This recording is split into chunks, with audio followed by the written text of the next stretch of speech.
नमस्कार,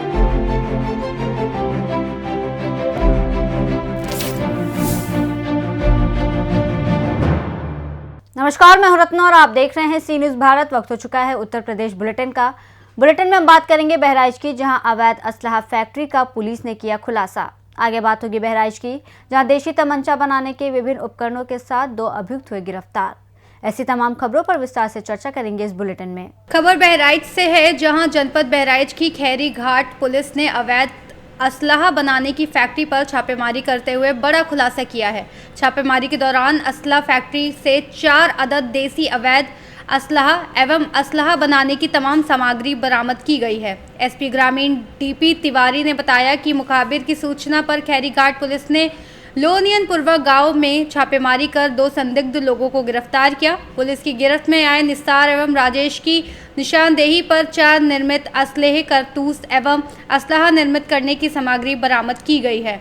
दोनों अभियुक्त तंबौर सीतापुर जनपद के निवासी हैं। दोनों की क्रिमिनल हिस्ट्री भी है, जिसे खंगाली जा रही है। अपराधियों के विरुद्ध पुलिस अधीक्षक महोदय द्वारा चलाए जा रहे अभियान के क्रम में थाना खैरी घाट की पुलिस को एक बड़ी महत्वपूर्ण सफलता प्राप्त हुई है।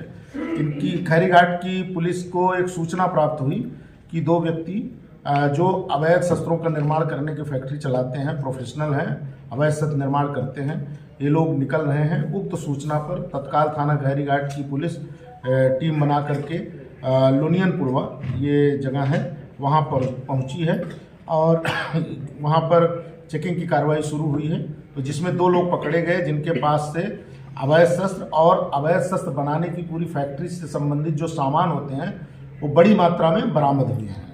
इन दोनों जो पकड़े गए हैं, इनका नाम एक का है निशार पुत्र मेहदी, ये ड्योढ़ी डीहा थाना तंबौर सीतापुर का रहने वाला है, और दूसरा है राजेश पुत्र परशुराम निवासी ड्योढ़ी डीहा थाना तंबौर। ये दोनों एक ही गाँव के हैं। इसमें जो मूल व्यक्ति है, जो मेन सरगना है निशार, उसका लंबा आपराधिक इतिहास है जो अभी हमको प्राप्त हुआ है। लगभग 15 मुकदमे इसके ऊपर। बहराइच से सी न्यूज़ संवाददाता कृष्ण चंद्र शुक्ला की रिपोर्ट। खबर बहराइच से है, जहां थाना खैरीघाट पुलिस टीम अपराध व अपराधियों की रोकथाम देखभाल क्षेत्र रात्रि गश्त में ग्राम पाठकपुरवा में मामूल थी के जरिए मुखबिर खास सूचना प्राप्त हुई कि 2 व्यक्ति नदी के किनारे से अवैध शस्त्र निर्माण करके बोरे में शस्त्र व उपकरण लेकर आ रहे हैं। इस सूचना पर विश्वास करके पुलिस टीम में मुखबिर खास के ग्राम लियोनिनपुरवा पाठकपुरवा के दीसण नदी के सोत के बगल में आ रहे कच्चे रास्ते के बगल में मुखबिर के बताए अनुसार 2 संदिग्ध व्यक्तियों को पुलिस द्वारा घेर कर रोकथाम कर नाम पता पूछा तो उन्होंने अपना नाम निसार उम्र करीब 58 वर्ष पुत्र मेहंदी निवासी ड्योढ़ी डीहा थाना तुंबैर जनपद सीतापुर और दूसरे ने अपना नाम राजेश उम्र करीब 35 वर्ष पुत्र परशुराम निवासी ड्योढ़ी डीहा थाना तुंबैर जनपद सीतापुर बताया, जिनकी जामा तलाशी व अपने साथ लिए प्लास्टिक बोरी की तलाशी लेने पर 2 अदद देशी तमंचा 315 बोर, 2 अदद देशी तमंचा, 12 बोर व देशी तमंचा बनाने के उपकरण बरामद हुए। अभियुक्तों को गिरफ्तार कर थाना स्थानीय पर अभियोग पंजीकृत कर माननीय न्यायालय के समक्ष प्रस्तुत करने हेतु रवाना किया जा रहा है। जनपद बहराइच में पुलिस अधीक्षक महोदय द्वारा अपराधियों के विरुद्ध चलाए जा रहे अभियान के क्रम में थाना खैरी घाट की पुलिस को आज एक बड़ी महत्वपूर्ण सफलता प्राप्त हुई है। इसमें थाना खैरी घाट की पुलिस के द्वारा 2 अपराधियों को पकड़ा गया है जो अवैध शस्त्र निर्माण की फैक्ट्री चलाते हैं। इनको सूचना प्राप्त हुई कि 2 व्यक्ति जो हैं वो लोनियनपुरवा के पास से निकल रहे हैं, जिनके पास अवैध शस्त्र निर्माण करने संबंधी कुछ तमाम उपकरण और कुछ असलहे भी हैं। उक्त सूचना पर तत्काल थाना खैरी घाट के यशो अपनी टीम के साथ मौके पर पहुंचे और इन्होंने चेकिंग की कार्रवाई शुरू की। इसी क्रम में ये 2 व्यक्ति मिले जिनके पास से 2 बोरे में अवैध शस्त्र निर्माण करने संबंधी तमाम उपकरण और 2 अदद देसी तमंचा 315 बोर और 2 अदद देसी तमंचा 12 बोर बरामद हुआ। ये जो दोनों पकड़े गए हैं, ये दोनों ड्योढ़ी डीहा थाना तंबौर सीतापुर के निवासी हैं, जिसमें एक का नाम है निशार पुत्र मेहदी, जिसकी उम्र लगभग 60 के आसपास बताई जा रही है। दूसरा राजेश उम्र करीब 36 साल है, ये परशुराम इसके पिता का नाम है, ये भी तंबौर का निवासी है। तो ये दोनों एक ही गांव के निवासी हैं। जो निशार है, इसका लंबा क्रिमिनल हिस्ट्री है, लगभग 15 मुकदमे हम लोगों को अभी जानकारी में आए हैं। ये पहले भी अवैध शस्त्र निर्माण की फैक्ट्री चलाने के संबंध में सीतापुर से जेल जा चुका है।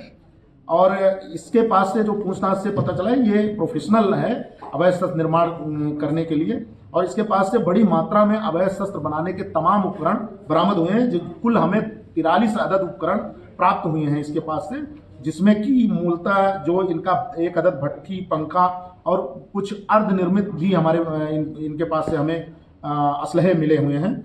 रेतियाँ मिली हुई हैं, स्टील के तार मिले हुए हैं, एक्स्ट्रा ब्लेड मिला हुआ है और कुछ अर्धनिर्मित जो शस्त्र मिले हुए हैं और तमाम प्लेट्स मिली हुई हैं, ट्रिगर मिले हुए हैं। इस तरह से 43 अदद उपकरण मिले हुए हैं जो इसके पास से बरामद हुए हैं।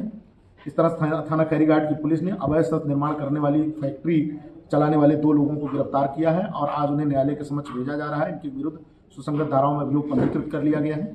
बहराइच से सी न्यूज संवाददाता नईम खान की रिपोर्ट।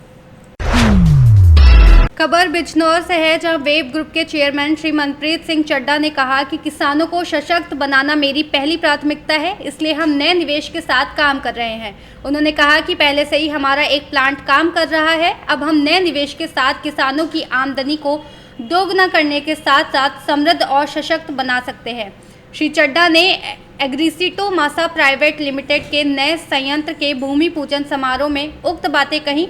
इस अवसर पर बेल्जियम साम्राज्य की महारानी राजकुमारी एस्ट्रेड, उत्तर प्रदेश के माननीय वित्त मंत्री श्री सुरेश खन्ना, माननीय मुख्य सचिव उत्तर प्रदेश श्री मनोज सिंह सहित बेल्जियम और भारत के प्रतिनिधि मौजूद थे।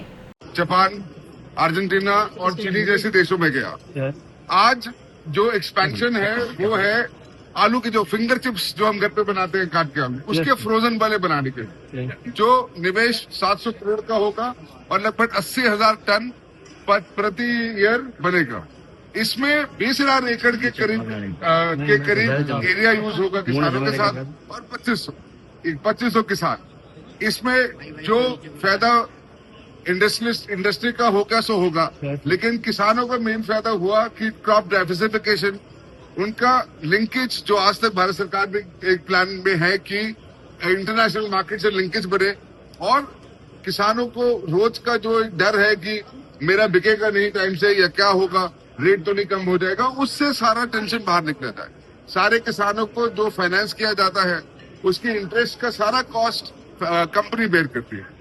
लेकिन आज हमारा सारा विजन यही है कि इस एरिया में जो हमें केन एरिया है वो लगभग 1 लाख हेक्टेयर 2.5 लाख एकड़ हुआ, जिसमें 1.25 लाख एकड़ गन्ने में आया और अगले 1.25 लाख एकड़ में जो उगे उसको वेव ग्रुप खरीदे, प्रोसेस करे और किसानों की सारी टेंशन जो प्राइस से रिलेटेड है या अच्छी उपज या अच्छी फार्मिंग टेक्निक से रिलेटेड है उसको खत्म करे। सर, कितनी कंट्री में आपका जो प्रोडक्ट है सप्लाई हो रहा है? इस समय 5 देशों, जापान, मलेशिया, अर्जेंटीना और चिली। सर, हम लोग बिजनौर के किसानों को कितना अधिक इसका लाभ मिलेगा? आप अब जो लाभ मिलेगा नहीं तो मिल चुका है, आगे उसमें उपज देखिए डबल हुई और जो आय है वो डबल से ऊपर हुई। ये है किसानों का ये बेनिफिट। और दूसरा गारंटेड बायबैक, उनका प्राइस सेट है, उन्हें पता है कि हमें इतना पैसा तो मिलना ही मिलना है। अब उनकी मेहनत से जो अगर जितनी उपज बढ़ा पाए उतना और प्रॉफिट उनका पड़ेगा, तो प्रॉफिट बढ़ाएंगे। ये है किसानों का। आज के बाद एग्रिस्टो कितनी और यहाँ जो बेल्जियम के साथ कोऑर्डिनेशन है, टाई अप है, कितना और बढ़ेगा? इससे 10 गुना अगले 10 साल में ये 3 लाख टन पे जाएगा। Okay sir, thank you sir. बहुत बहुत धन्यवाद। बिजनौर से सी न्यूज संवाददाता सलीम की रिपोर्ट। खबर लखीमपुर से है, जहां जिला अस्पताल में सीएमएस कक्ष में सीएमएस कोहली समेत कुछ अन्य लोगों का पार्टी करते हुए वीडियो वायरल हुआ है। 1-2 दिन पहले का बताया जा रहा है ये वीडियो। एक दिन पहले ही अस्पताल के फिजिशियन डॉक्टर सौरभ शुक्ला ने लगाए थे सीएमएस पर गंभीर आरोप। उसी के बाद वायरल हुआ ये पार्टी करते हुए वीडियो। लखीमपुर से सी न्यूज संवाददाता सतीश की रिपोर्ट। खबर रायबरेली से है, जहां रायबरेली की ओर आ रही तेज रफ्तार बुलेरो ने पिकअप डाला में मारी ठोकर, 7 हुए घायल। लखनऊ की ओर जा रही बुलेरो ने डिवाइडर तोड़कर मारी ठोकर। डाला लखनऊ से रायबरेली की ओर जा रहा था। बुलेरो रायबरेली से लखनऊ की ओर आ रही थी। हादसे में 7 लोग बुरी तरह जख्मी हो गए। पिकअप डाला में लोड था, बिजली का सामान था। मौके पर पहुंची है एम्बुलेंस ने सभी घायलों को पहुंचाया सीएचसी हरचंदपुर। बरछावा थाना क्षेत्र में कुंदनगंज के पास हुआ है यह हादसा। रायबरेली से सी न्यूज संवाददाता देवराज की रिपोर्ट। फिलहाल इस बुलेटिन में बस इतना ही। देश और दुनिया की तमाम बड़ी खबरों के लिए देखते रहिए सी न्यूज़ भारत।